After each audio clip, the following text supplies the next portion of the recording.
The Thapae Twins Hotel in Chiang Mai. It's about a 12 minute walk to the main part of Chiang Mai, and it's about 63 Australian dollars a night. So yeah, very good hotel. The location is down an alleyway, but the alleyway has got all the amenities, all the restaurants and everything you need. Nice. Yeah, but close to everything, very good hotel.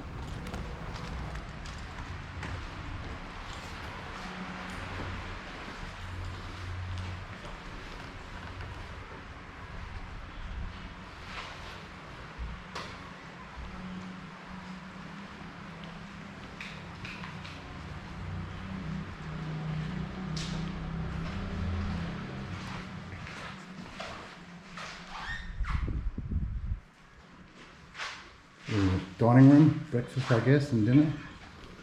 Itty bitty pool.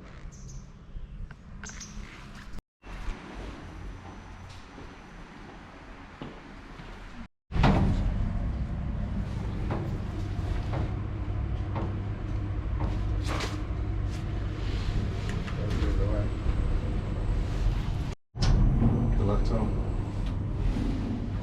I do like those things. The hotel room's really good. The location of the hotel is about a 10-minute walk from the main part of Chiang Mai. But the hotel is really good, nice and compact, small, has everything you need, really clean. The staff are really good, no complaints, excellent hotel.